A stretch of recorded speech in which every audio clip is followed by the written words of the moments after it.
these are the exact words I used, make me have a Kundalini awakening and open my third eye at whatever cost. So after spending 2 years in the psych ward, what is like the biggest lesson you learned? So Kundalini, it's an esoteric concept. What is it precisely?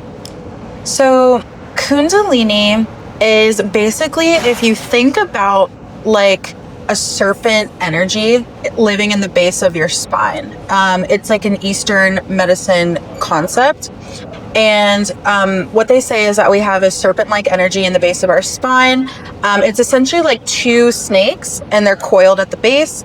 And then when the Kundalini is awakened, it goes all the way up through the top of the head, activating every single chakra, and then comes right back down. So goes up, out the crown, and then back down, activates all your chakras. And really what it is, it's the divine feminine and divine masculine being awakened. Okay. So let's start with the divine feminine masculine. What is the divine masculine?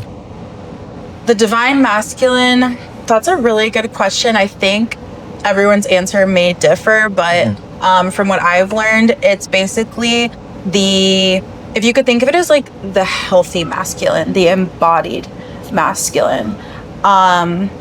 So how you think of like toxic masculinity, it would be like the opposite of that, like spiritually awakened and living in your true masculine essence. The masculine is going to be like spiritually aware and also like rooted in reality. So they're the doer, and the feminine is like the thinker, the activator, the dreamer. Yeah.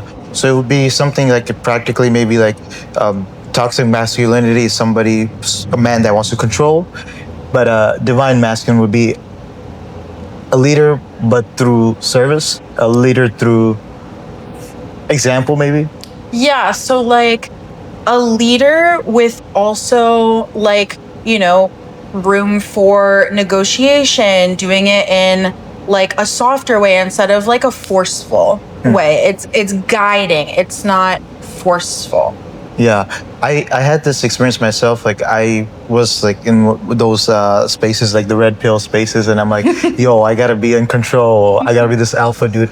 And then I realized that the root cause of that was that my inner feminine, I was rejecting it because I thought it was weak to be vulnerable or weak to display emotion. And then I realized that once I accepted the inner feminine, I felt better as a man.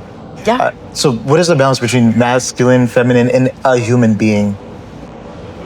Ooh, that's a tough question. I really think it looks different for everyone, right? Like, so for example, like for me as a woman, like, yes, I am very spiritually inclined, very spiritually connected. So my feminine is very activated. But also I work a tech sales job, like a corporate tech sales job. So that's like allowing my inner masculine to really activate as well. Like and I'm not saying I never want to do like Divine Your Mind full time, but it's allowing like a bit of push and pull in either direction, if that makes sense. Like I'm not just, like kind of have no schedule and I'm just kind of floating about life. Like I'm very rooted and I, have my to-do list. I get things done. Like I'm on a schedule, and it's not just having the ideas, it's making them actually happen and taking actionable steps toward them. Like if you're only in your feminine, you can have and dream all these incredible ideas, but if you're not taking action on it and rooting it into the 3D, you're not going to get anything done, and you're not going to really be able to help people that way. Mm-hmm. Okay. So back to the Kundalini, the divine masculine and feminine. What does that Kundalini activation look like experientially? Yeah. I know it's different for everybody, but maybe for you specifically. Yeah. So for me specifically, I've been studying spirituality I say spirituality, that's like my umbrella term, but the divine for 10 plus years now, very intensely. Like I would call it like my part-time job, truly.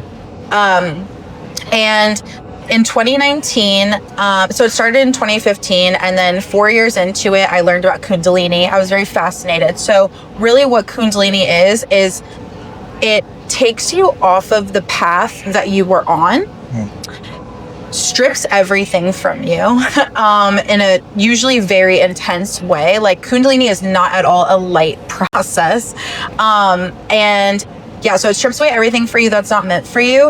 And then it builds you back up on the path you're meant to be on, like more in alignment. Yeah. So in 2019, I had been a couple years out of college, and that concept was very appealing to me. I used to be very like superficial, very full of myself, just like maybe not like the nicest person, you know, very self-centered.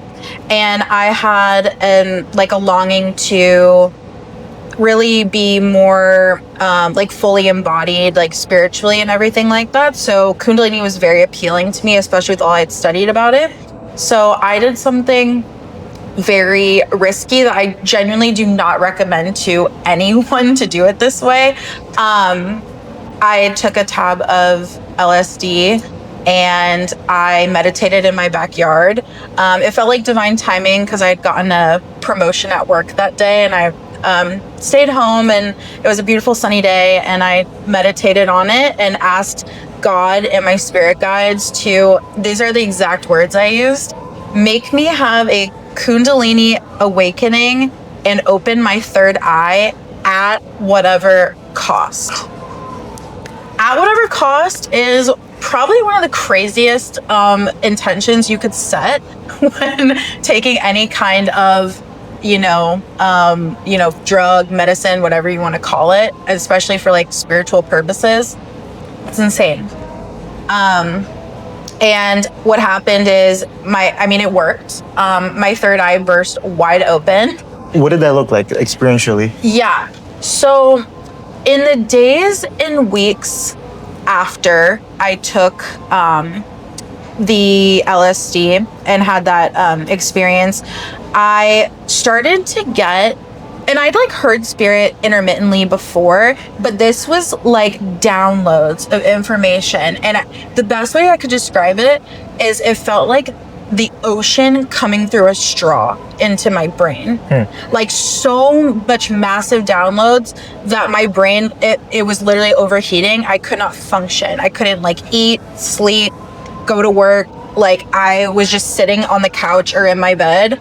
I would just sit there. I'm a very fast typer, and I would just type everything that was coming through. And I have like, still to this day, I have like a 37-page Word document of everything spirit was telling me. So the people that are not aware, when she says downloads, it means you have a normal thought patterns, and then suddenly you get a thought that you know that it's not yours because you have a wave of thoughts, and it's like so different. And so that's what you mean. Like this is not me. This is something else that's kind of inserting itself into your consciousness. Yeah, I mean, the best way to describe it is like, in your head, when you're having thoughts, you know it's your own tone of voice. You know how you talk, things like that. You inherently know it's you.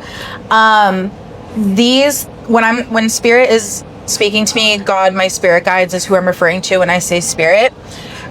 It's way too, not to discredit myself, but it's like way too eloquent, wise, knowledgeable, beautiful, like will move me to tears at times, give me goosebumps. It's just totally different.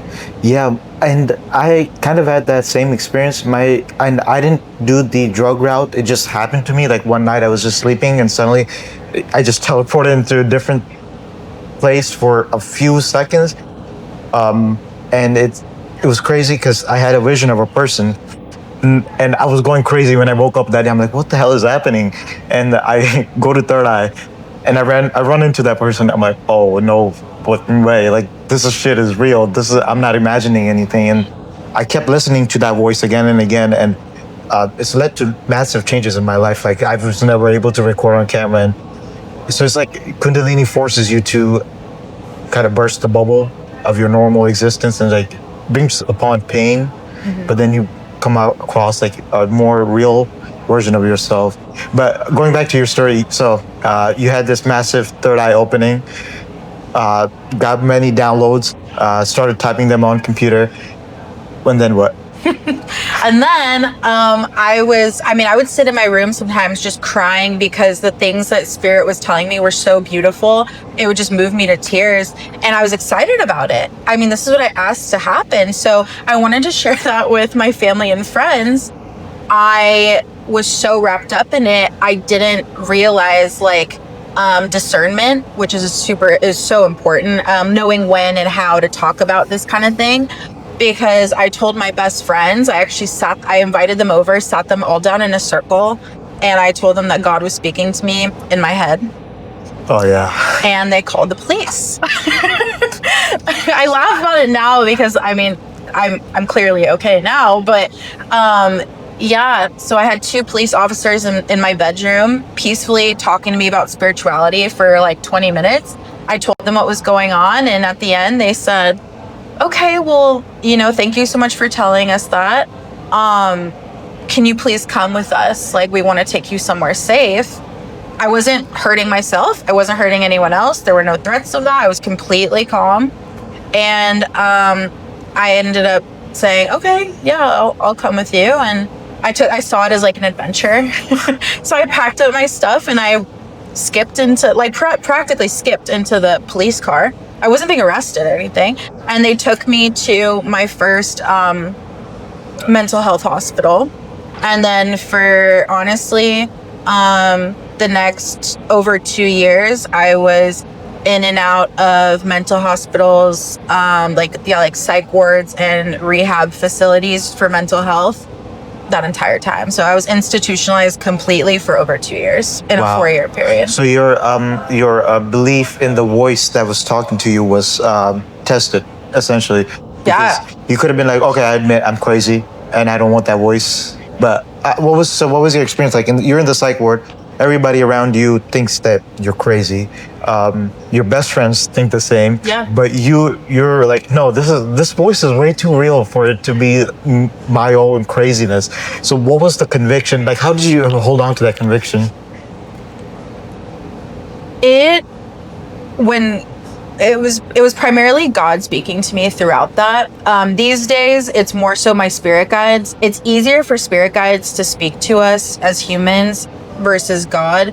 When God speaks, it's a much more intense, visceral feeling. It's a lot stronger, obviously. Spirit guides are the intermediaries between God and humans. So whenever I'm talking to spirit, I am talking to God, but whenever they speak back, it's usually my spirit guides talking to me. But the love and guidance that I received throughout that was so just all-encompassing, and it just made me so happy and filled with love that I couldn't really do anything but listen to it. And psych wards specifically are some of the most darkest, energetically darkest places that exist in the world. Wow. They truly are. I mean, so the whole way I survived that without insane amounts of trauma is I was so wrapped up in what God was telling me to do. I didn't even have to think for myself. Like, God would literally my spirit guides would give me they were helping me to energetically cleanse myself with the resources I had around me. So it kind of looked like spiritual OCD at the time, but that's because I just needed to get as much of the yuckiness and density off of me as possible. They would be all the time okay, now wash your face. They wanted me to wash my hands up to my elbows very frequently. I've never read that anywhere, but I have seen that practice. Really? Yeah, especially in Eastern.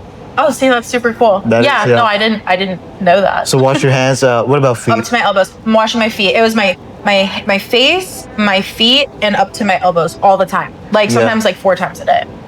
This is crazy because I went to a mosque. I'm not Muslim, but part of their prayer before they pray is to do exactly that. It's just to wash their hands, face, feet. That's so cool. And they pray 5 times a day, and you did 4 times a day, which is Yeah. Okay, so now you said that God was speaking to you. I have seen many I hate saying this, crazy people across history that say, yo, God told me to do this. Yeah. And they do atrocities in the name of God. Right. But in your experience, like, how did you know that this was actually God? Like, what thorough self-examination did you have to go through? To be honest, so that when I was done with the hospitals and stuff, it was 2021. We're in 2025, almost 2026 right now. So it's been a substantial amount of time since then. Really within the last 2 years since I've gotten sober. I've been sober a little over 2 years now. And that is really what allowed me the space to kind of look at all of that time. And then about a year and a half ago, I was open again. I kind of shut off, not kind of, I really shut off the spiritual stuff after all that happened, because I was like, well, maybe I am crazy. Also, doctors were saying, over 10 doctors were saying I was schizophrenic. Yeah. So, because if you go to a doctor and you're they're not Kundalini awakened doctors. Exactly. I mean, I'm sure there are somewhere, but typically they're not going to be in the psych wards. So they ask you, like, they'll sit with you for like 10 minutes, ask you a list of questions, check off some boxes. If you say, yes, God's talking to you in your head, you're schizophrenic. It's like... Yeah, this is so fascinating, because I think if you think about, how do I say this?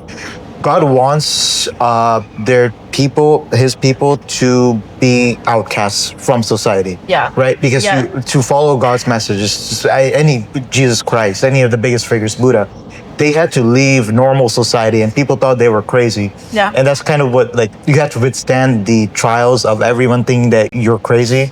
And that's like God's test. 100%. If you think about it, God wants I'm going to use this term. I'm not saying that I'm like one of those people. This is just how it goes. Like, God wants his chosen people to be isolated, because that's where they're most likely to hear him. If you think about it, if you're fitting perfectly in a large social group and you're at parties all the time and you're moving, and you just have people all around you all the time, one, you're not going to have the motivation to listen to him, and two, you're not even going to be able to hear him because there's so many other people around you, and you're picking up on their energies and their thoughts and their beliefs. Yeah. Okay. Now, so what conception of God do you believe in?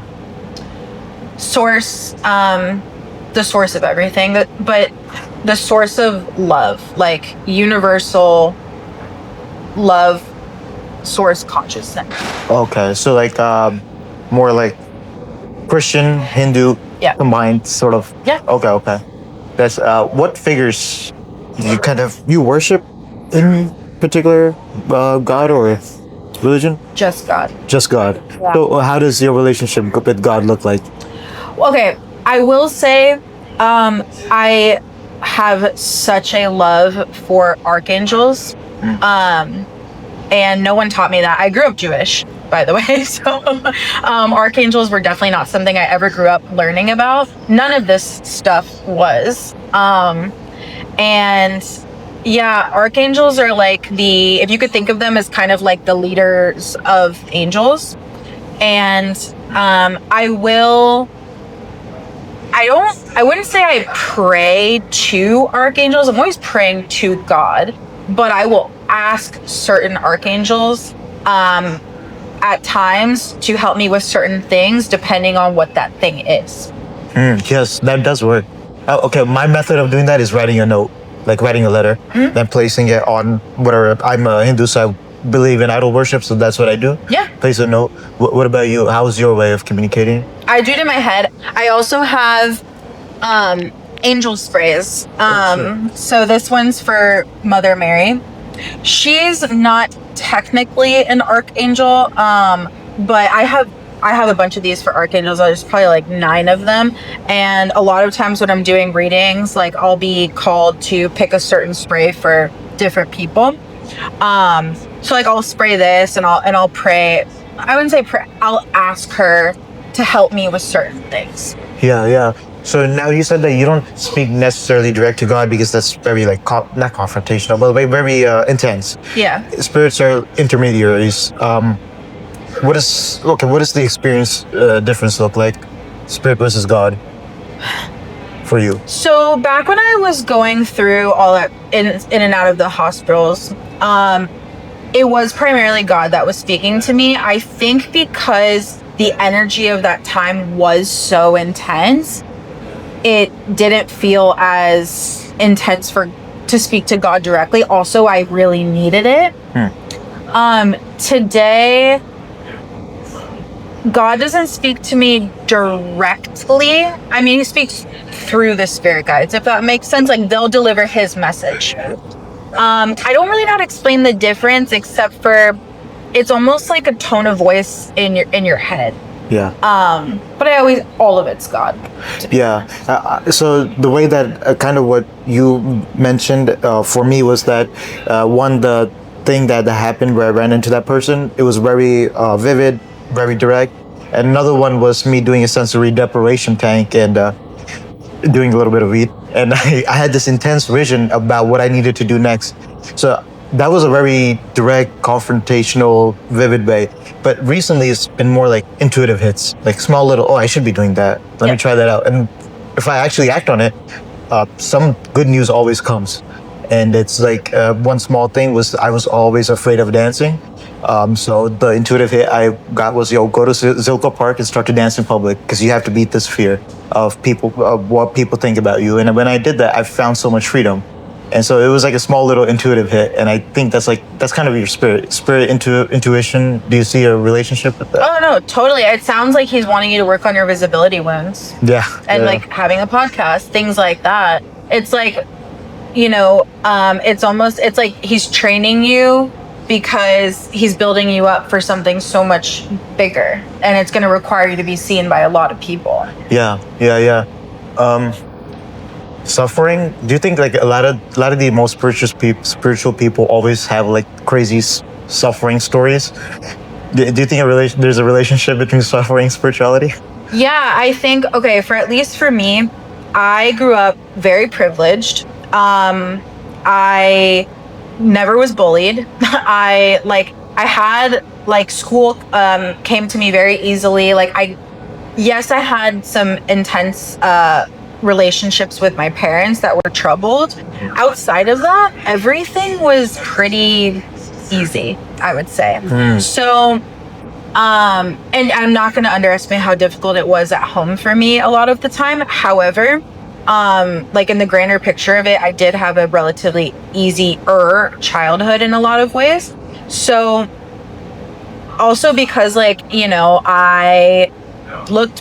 never went through a real awkward teen phase, looks wise or anything like that. So I was pretty self-centered, and I needed so badly to be humbled out of my mind. And that's what this did. When we talk about Kundalini, stripping away everything that's not meant for you and building you back up on the path you're meant to be on. I gained from the medicine. I was put on the market's most intense antipsychotic that exists. Wow. It's literally, if you look it up online, it's called a chemical lobotomy. And I was on that for about 2 years. It was an injection once a month I would have to take. And I gained, with all the medicines I was on for an illness I didn't actually have, I gained 120 pounds in less than 2 years. Wow. I never struggled with my weight in my life. And so, I lost my body, which affected my face. I had gained so much weight. I didn't have the energy to take care of myself hygiene wise. I just looked so ill. And then on the inside, from this medicine that they put me on, it just completely depletes your dopamine. That's the whole goal of it. They just think that, I'm thinking God's talking to me, I must have too much dopamine in my system. So antipsychotics are designed to completely deplete your dopamine stores to try to level you out. So I was literally I describe it as The Walking Dead. I was like a zombie for about 4 years or so. Wow. And then so while you were in the walking zombie phase, were you still communicating? When I was on that injection, no, I was not able to. Really? And then once you got off, snap back into communication? It wasn't immediate. I did have a substance abuse problem with marijuana, which I realize is really not that common, but I really had an issue with it. I was using it to numb myself out because this medicine made me feel literally nothing. And it was the only source of like dopamine I could manufacture to feel something. Yeah. So I was heavily reliant on marijuana, and I couldn't Yeah, hear. so Kundalini was attributed to LSD. Have you done psychedelics? Since Or whenever? that was no, that was the only time I had. LSD was the only... It was the one. Was it a visual trip you had? No, Okay. no. So it was like what... Could you explain the trip? So I know it's hard to do that. No, I remember every bit of that whole time in the hospitals and during that experience like it was yesterday. It really just felt like a shift in consciousness. How they talk about like the 5D, you know, the 5D? No, I've heard of it, but could you tell me more? Yeah. Okay. So as humans, we're living in a 3D reality. It's very much the Matrix. When they're talking about the Matrix, that's what we're living in. And the 5D is more of like a blissful state. It's like you're still a human on this earth, but you're elevated. So like when people are like microdosing shrooms, for example, or taking psychedelics, they're shifting into the 5-dimensional consciousness. And that is what I shifted into when I took the LSD. So it was very just like, oh, like the colors are a bit brighter. I'm noticing the birds chirping more. The air feels good on my skin. The downloads are coming in. That's how. So during that trip is when Spirit gave me the idea and the whole business model for DivineYourMind, which is what I have now. Oh, wow. Yeah. Interesting. My experience with this kind of thing was that earlier this year, and then towards the end of 2024, I just became hyper aware of my thoughts. Like literally, I could go back. You tell me the date, certain moments. I could remember the person wearing the color, their birthday, blah blah blah, everything. And during that time, it was like all these thoughts that I'm having are now my own thoughts. They're like, this is not me. I don't want this at all. So what I did was I shaved my head and beard. And on my YouTube channel, I'm like, I'm going to learn to be emotionally open and work on my fear of visibility. So imagine doing a giant trauma dump as a 26-year-old who has a stable career and putting this on your Instagram. It brought about all the shame that I ever felt. But through that, I'm like, yo, if I could go through this, there's nothing I can't go through. But part of that spiritual awakening for everyone, I think from what I heard, is like being willing to be the crazy one. Except being... the outcast. But in that psych ward, were there other people you met that were interesting? Oh yeah. And the funny thing is, I brought my deck of cards with me. In the psych ward? Yes, it's the same one I used today. Oh snap! It's with the cards. I have 5 or 6 different decks, and that I think are much more visually, no offense, like beautiful in my opinion. Like they're the ones I would have chosen. I did not choose this deck. This deck 100% chose me. I've tried to use other decks. It does not work the same. This is the one I have to use. Yeah. So in the psych ward and at the rehabs and stuff, people would come up to me all the time and ask me all these spiritual questions, and they would ask me to give them readings. Really? And I would just do it. Yeah. And the angel would speak to you, be like, hey, okay. When the angel speaks to you, how does it feel experientially? Like, Yeah. it's a thought. So when spirit speaks to me, I say spirit. I'm talking about my spirit guides. When I say that it's like God that's filtering it through the spirit guides to say to me. Okay. You know. So when I say spirit, I'm talking about God and my spirit guides. But it feels, I always describe it as like thought bubbles.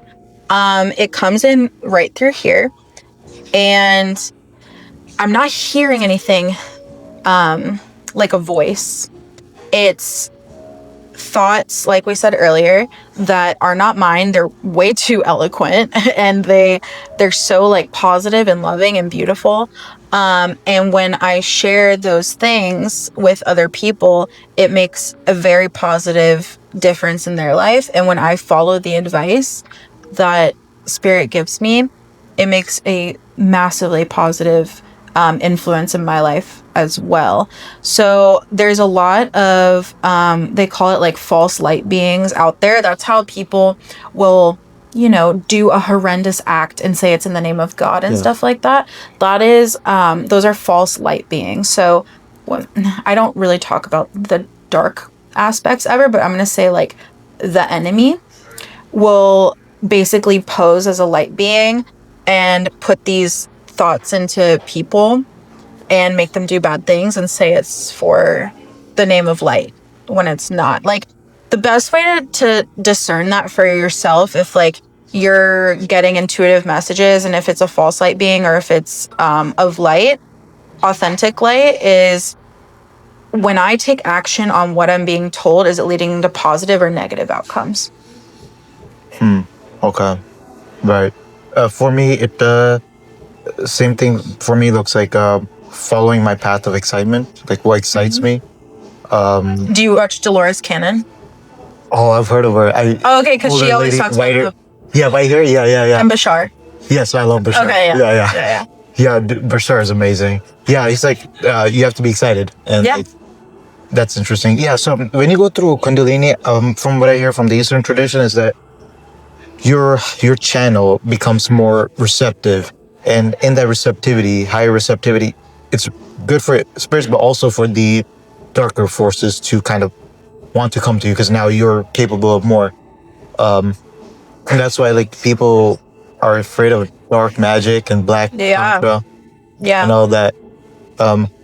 So, but how do you know like your spirit is telling you to, when you read the cards, like it's a good thing? Because there's many bad practitioners, you know what I mean?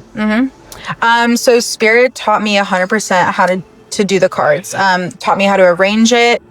And this is all like intuitively, like, and I'll probably end up showing you, how I do a reading, but, it's so by feeling like,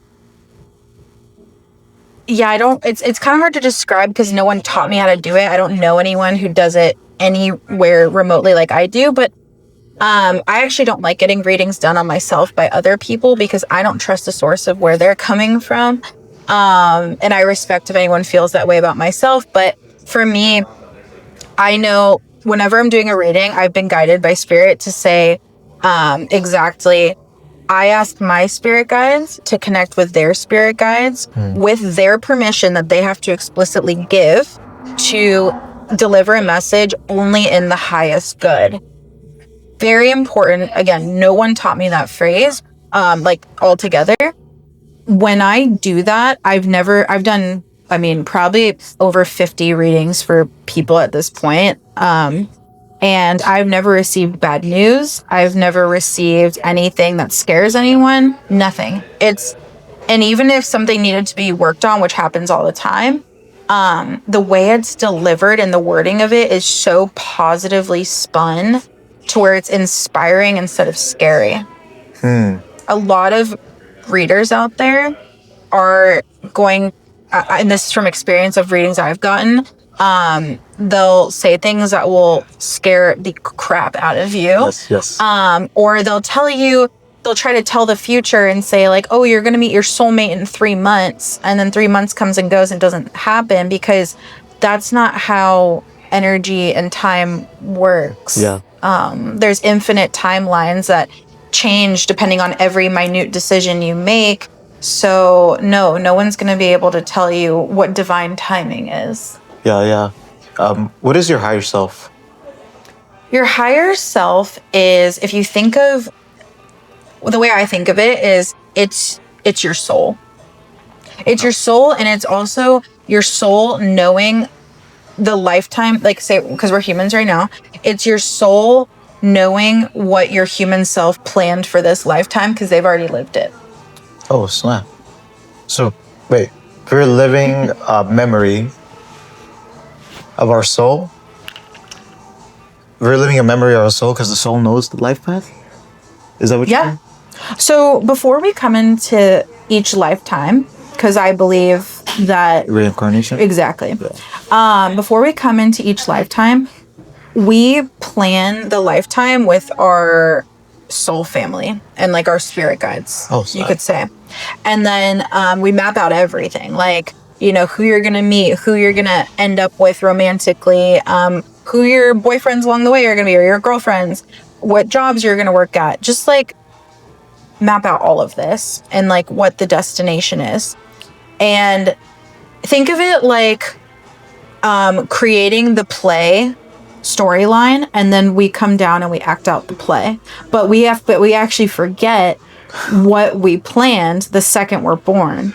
So the higher self is, if you're connected to it, if you're connected to your higher self, that's who's really guiding you along with like God and your spirit guides along the way to kind of ease you into and direct you into where you're meant to be and what you planned. So then, do you believe in free will? I do. Okay. I do believe in free will. An example of that, and this is like a silly example, I still vape nicotine and I wish I didn't. And like, that's something that like, you know, Spirit has definitely talked to me about before. It's my free will to like go and still buy a vape if I want. Right. You know? Yeah. Okay, so that's interesting. That brings up like what happens when you don't listen to your intuition or your spirit guides, right?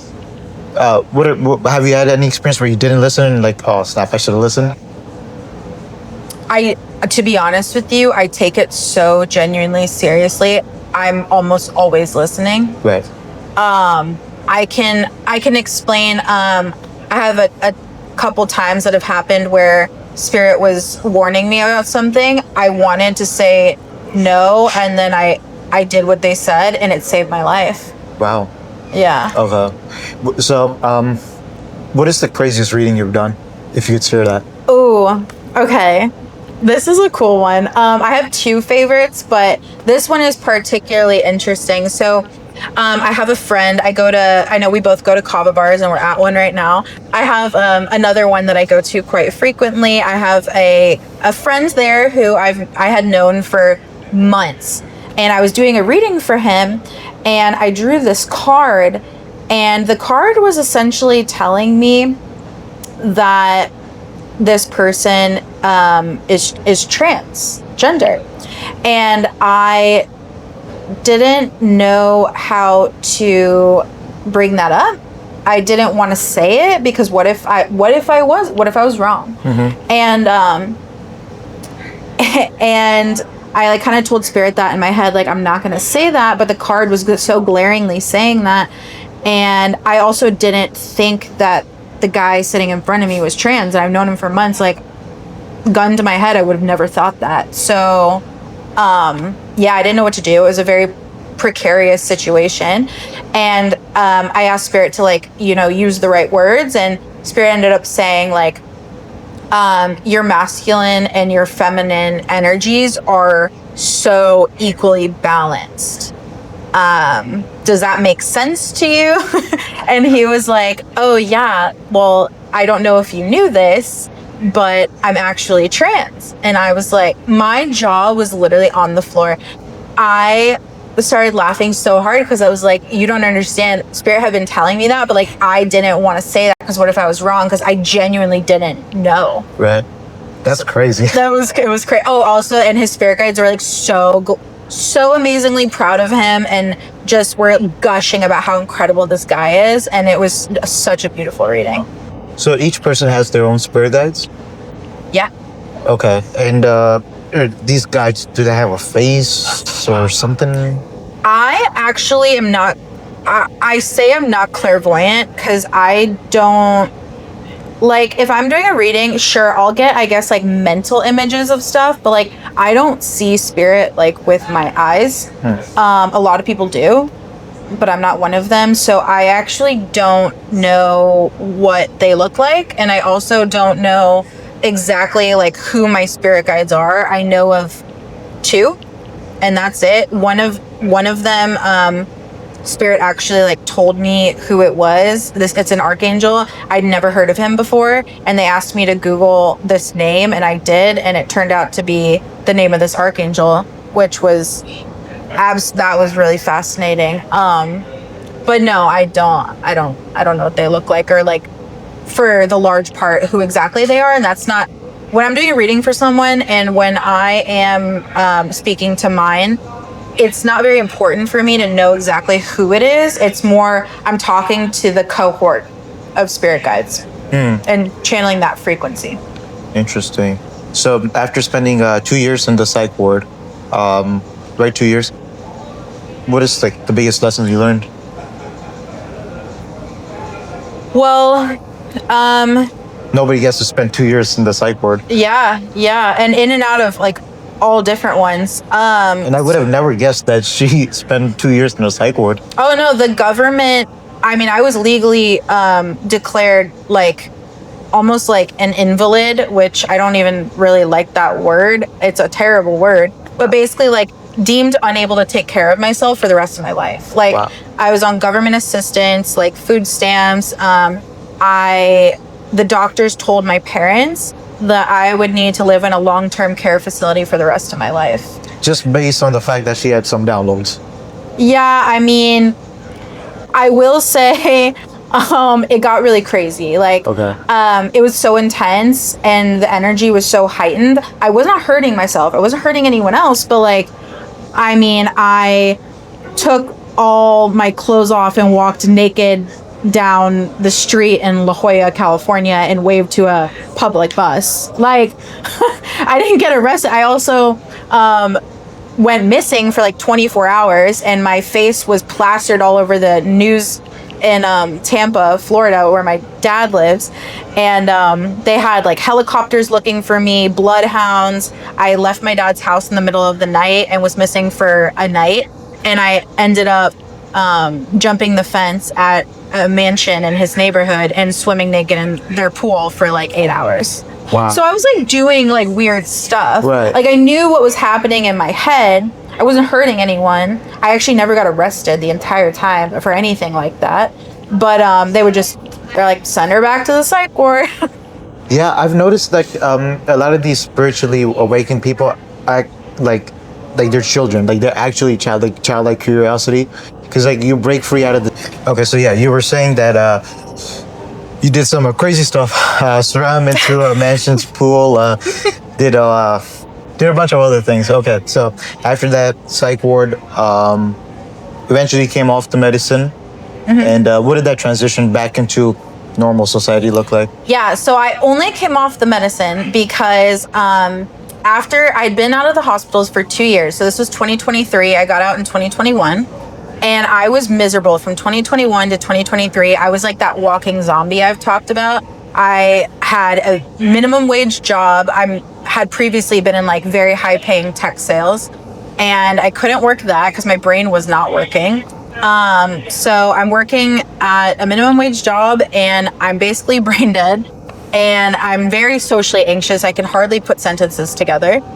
And something in me was like, I was smoking weed also, like from the second I woke up to the second I went to bed every day. It's like all I lived for, and I was obsessed with it. So something in me was like, okay, if this is going to be my life from now on, I would at least like to alleviate some of the mental fogginess that weed is causing. So I went back to rehab for marijuana addiction. I'd never gone to rehab for addiction before, even though I'd been for mental health many times. My family was completely against it. They said there is no reason for you to go back to rehab. And I did it anyway. And I was there for 30 days. And the day I got there, I remember I had hit the weed like one last time the day I went, and it was like a complete light switch flipped. Like I was disgusted by it. I never wanted to smoke weed again, and I just had like what in AA we call like the psychic change. I had that, and I just knew I was never going to go back to smoking weed or drinking alcohol ever again. And when I was in that rehab for those 30 days, I happened to get put with the director of therapy and the director of psychiatry for the whole facility, which no one else had that exact pairing. And when I met with the psychiatrist, she had been observing me for about a week while I was there, and we hadn't met yet. And when she pulled me into her office, she told me that she had took a look at my medical file, which is literally, it's like a mega Bible how big this thing is. It's huge. And she took a look at the files, took a look at me, and she was like, oh, this doesn't add up. Like, this girl is not schizophrenic. And so she called me into her office. She asked me for a 2-hour psychotherapy session, which, if you know anything about psychiatrists, you may not, but they sit with you for 10 minutes and then you're out the door. No one is sitting there with you for 2 hours. Like, they just don't do that. And she did it with me, and she said, I need you to tell me everything that has ever happened to you in your life that's worth mentioning that led you up to you sitting in my office right now. Wow. And it just poured out of me, like everything. I was telling her, aliens had been talking to me in my head. Jesus has talked to me. God, the spirit guides. I went missing and was swimming at the mansion. I walked naked down La Jolla, like everything. Like, I did not hold anything back because I'm like, I have nothing to lose. So I tell her everything, and at the end I look at her, and she's like a very serious African woman. Like, this woman does not mess around. And she looked at me, and I was like, okay, so like, what do I have? Like, what are you going to diagnose me with? I was just ready for anything. I heard it all at this point. How could it get worse than what I had? And she looked at me dead in the eyes, and she said, Alexis, you do not have any mental illness. Wow. Yeah. She was like, you are not mentally ill. There is nothing I can diagnose you with. You don't have schizophrenia. She's like, we're taking you off of that medicine today, cold turkey. I'd been on it for 2 years at that point, or a little over 2 years. And she was like, if any of your family or any of your friends tries to convince you that you are mentally ill, cut them out of your life. I do not care how close to you they are. Wow. That is so, you can imagine, that's so far past like doctor-patient relationship. Yeah. So I'm sure she could get in a lot of trouble if it had been found out that she was talking to me like that. This woman, I'm getting goosebumps right now. This woman, I fully believe, an angel had walked into her body and delivered that message to me. Yeah. I was just about to say, she was an angel in disguise to get you out of that. Yeah. Wow. And she said, you're very, you're obviously very like, spiritually sensitive. And if you stay sober for the rest of your life, you're going to live a completely normal life. Wow. So I did. Do you believe in astrology? I do. I wasn't very into it for a very long time. I'm still not super into it, but I realized that I seem to be very affected by like astrology, like the moon cycles and things like that. So I do have the pattern on my phone. It's the only app I've ever found relevant and like detailed enough, and it coincides with everything all the time. Yeah. Before we get to the readings, do you think that this Kundalini experience chooses you or you choose it? I think it chooses you. And I don't think everyone's meant to awaken their Kundalini in this lifetime. I do believe that, at the end of the day, I was definitely meant to have that experience. I even talked to my parents about it, who were terrified that entire time, as you can imagine. And they're like, yeah, no, like, I mean, it got me to where I am now. Like, I am at the best job back in tech sales I've ever been at, making the most money, and I have DivineYourMind now, and I can still, like, the important thing is that I've now integrated and grounded everything that happened and my connection with spirituality and like, my spirit guides and things like that now, and I take action on it. So it's literally the best of all worlds that I'm experiencing now. And when I share these messages with other people, it helps them all the time. Yeah. And that none of that, my belief, my unshakable like faith in all of this would not have happened if it wasn't for all of that. So what motivates DivineYourMind now for you? So right now it's oracle card readings. And that's like a precursor to what I want to do long term, which is going to be containers of working with one-on-one clients to help them to advance themselves in whatever area of life they want to improve. I will never call myself a coach. I'm not selling any workbooks or anything like that. This is a very intimate one-on-one container. And I say all that because in order to like teach something and be a counselor in any segment or area, you have to have worked on yourself first. And I definitely did that and am doing that. And I mean, like, a lot of people have called it like a medical miracle. Like I was medically doomed and like government recognized as being like unable to ever care for myself again. So the fact that I'm like absolutely thriving in every aspect today is, I mean, that's just a God thing. Yeah, that's amazing. Okay, so now getting to the oracle cards, before we show it, what is this process going to look like? You're going to lay out cards and your spirit guide's going to connect to mine and you're going to pick a card? Yeah, so you really won't have to do anything except give me explicit permission to communicate with your spirit guides. I'll guide you how to do that. And then they'll have me shuffle the cards. I do it a different way than I've ever seen people do it. And yeah, we'll just see what comes through. But it's always like most positive message for your highest good, and you can trust that. Awesome. Let's do it. Okay.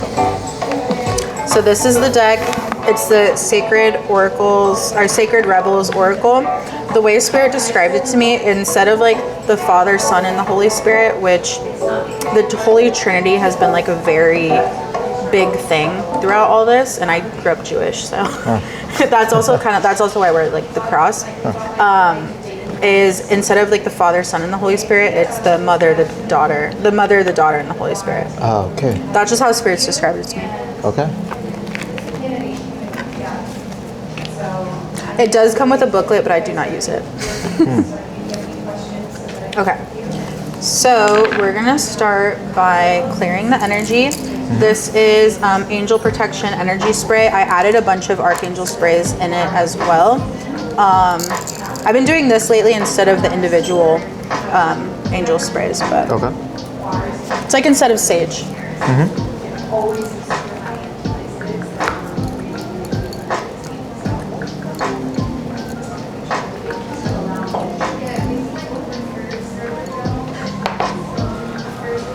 Okay, so I cleared the energy. So, have you had an oracle reading specifically before? No. No. Have you had tarot? No. Not something I believed in when the lady did it, but yeah. Okay. Not really. So the way Spirits described this to me, the difference between most people have had tarot readings before. Tarot is like a deck of cards. So like a deck of playing cards. So like with a tarot deck, just like how you'd have a 4 of hearts in every single playing card deck, or like a queen or something like that. Tarot is going to have like a 4 of swords in every single deck, or like a 2 of cups. It's very standardized, and like as a person, you have to actually study the meaning of each card and have that, like the knowledge of what each card means before you do it. And then you also do channel quite a bit of it, but you're involving yourself as a human too when you're looking at them. With Oracle, it's literally just pictures. So what that does is, a lot of these I've never even seen before. Even though I've been using it for years, I still have new cards I draw all the time that I've never seen. And it allows me to sit back completely as myself and allow just like Spirit to come through completely. So you'll see whenever I'm doing the reading too, I'm also not going to be looking at you in the eyes, because when I look you in the eyes, it's going to break the connection, because I'll be picking up on things you're feeling or thinking, and I just want it to be as clear as possible. So the way we do this, I usually recommend doing a general reading because Spirit kind of says what they want to say anyway.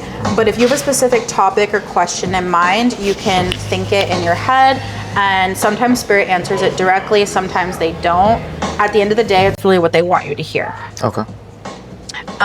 So before we start, we're gonna both close our eyes, and I'm gonna ask you in your head, all you have to do is say, I give permission to receive this message in my highest good.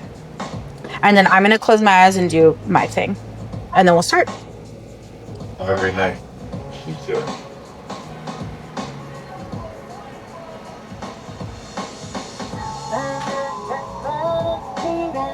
You done with this spot?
Okay, so this has to do with career.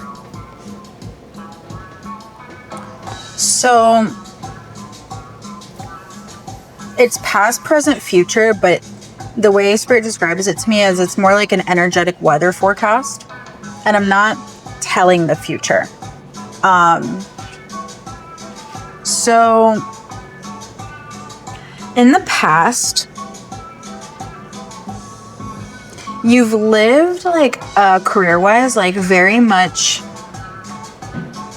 more of like the Matrix type of jobs, and like career-wise, like, you know, you're answering to the man and you're told like when your work starts, when it stops, what it looks like. You have all these, you know, like metrics to follow or rules, you know. It's very like corporate oriented, and not even corporate, but like you're always answering to someone.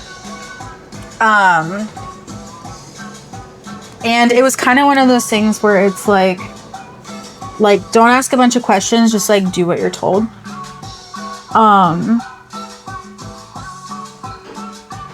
Yeah, like even if you'd see like certain processes that need to be fixed or something, like there's just not a lot of like margin of personality that can go into it, or like just like very much like an individual contributor in a very, very large organization that like comes from the top down, and like you don't have like a ton of say in what it is you're doing day to day or what it looks like. Whereas right now,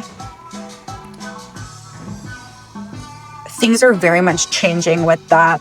And it's like you're in this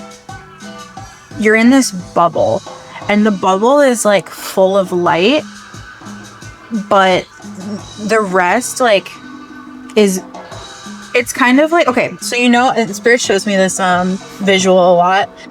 So when you're like driving down a foggy road at night and you can't see in front of you, but as your brights are on and as you're like driving down the road starts to get clearer like as you go. Like you can see the turns once you get closer, and you don't know what the ending path is going to look like, but like what's directly in front of you and how to take those turns. You know what I mean? Yeah. It's like that. So it's like for you with, this podcast and like this kind of work that you're doing, like that's the light that is pushing you forward. And like you don't know exactly like what that destination is going to look like or how it's going to manifest or anything like that. But what they want you to know is that like you don't have to be in control of that situation. So like first, all human beings are psychic. Comes to some more naturally than others, but like everyone has the ability to connect with their spirit guides and like actually like hear their words and like receive the messages like how I'm doing right now. Most people don't have the interest in it, and others just don't believe in it. So that cuts out most people, but some do believe in it and they do have the interest. And what they're asking you is that like if you are interested in that, like you are someone that is able to do that, and at least like, and it sounds like you already are, and like are already starting to like feel the intuition like more consciously.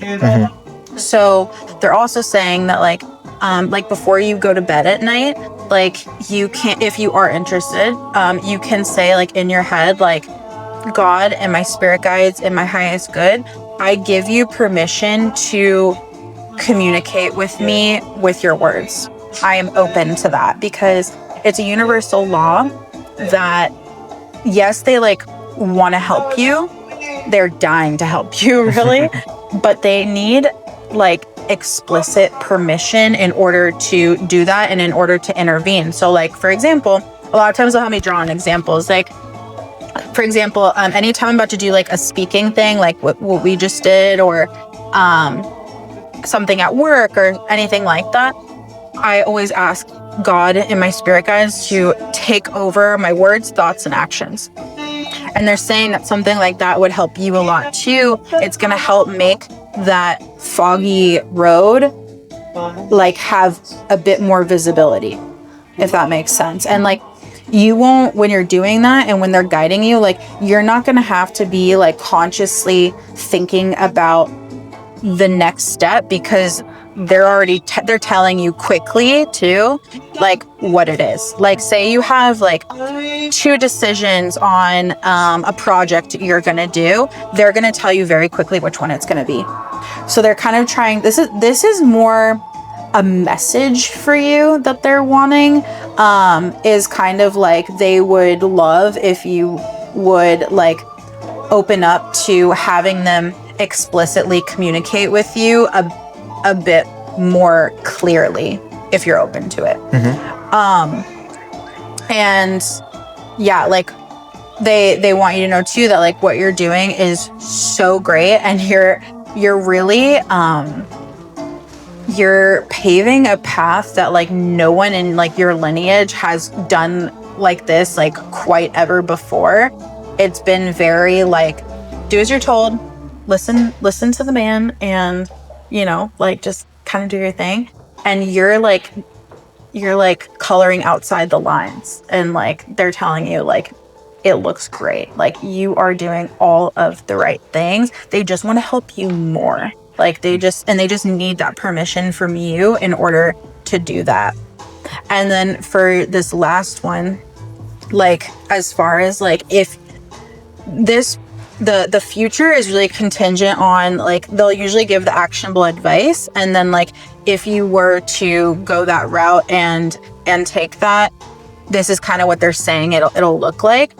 But they're saying that what you are creating right now, like that is your baby, and it is so something. They don't usually have me read the words at the end, but they sometimes do, and it's like that is so worth you cultivating. Like if you're ever having like doubts about any of it, like just know it's so divinely guided and so divinely orchestrated, and so very much like what you planned, like we talked about earlier, so much what you planned before you came down into this life, and you are so on the right path, like spot on, and they just want to help you even more so that there is no confusion.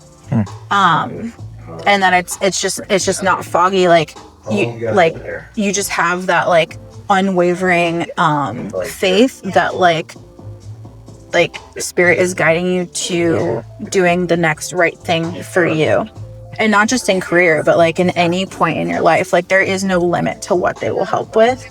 So really this one's pretty quick. Sometimes they end up being like 45 minutes or longer. Sometimes they're really fast. This one tended to be pretty quick. They're just really wanting to say like, you're doing an incredible job. You are so on the right path. We just want to help you a bit more explicitly and a bit more consciously. So if you would like to give them the permission to do that, they are so excited, and they're like clapping their hands, like jumping up and down for you. Cause they would absolutely love to do that. Interesting. What does giving that permission look like? Yeah, so giving permission, I actually created a video about this recently. It's on my Instagram. So, giving permission explicitly, like I said, would be before you go to sleep at night. So the veil is the thinnest when we first wake up and right before we go to bed at night. So I always do like my communication with spirit for the most part right before I go to bed at night. That's when I get like the channels and the messages the most. In your head, like you do not have to say it out loud. It's almost the same thing.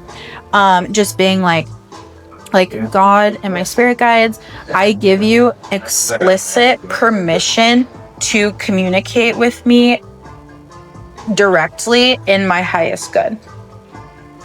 Like, and you can add stuff to it, like you can communicate to me with your words. I'm open to receiving the words you have for me, things like that. And then over time, it's kind of like a snowball effect, right? Like, the more that you're like energetically open to it, the more you attract those experiences, you know? Mm-hmm. Yeah, so that's really what I mean by explicit permission in that sense. Okay, that makes sense. Do you have any other questions? No, I think that makes sense. Yeah. I guess, I mean, I heard it differently. It was, I'm religious, but sometimes I don't have set plan to pray. So for me, I guess I translate that as make your prayer a routine. Yeah, I mean, and two, like, it's not this isn't like a religious thing, and I say that because when the way, at least the way that I think about it, or like it's been communicated to me, is like it's like how you would talk to a friend in your head. Like it's not so much like and like no, like obviously like the religious prayers and things that like you do and that like fulfill you and things like that, that's totally along the same vein and totally like similar but different to what I'm talking about. It's more like whatever higher power it is you believe in, or powers you believe in, you're talking to them, and you can change the name in your head. It doesn't have to be spirit guides. It could be whoever it is you pray to, and it could be that same message, like speak to me with words, kind of thing. Okay. The words helps a lot because it defines more clarity than like, you know, show me signs.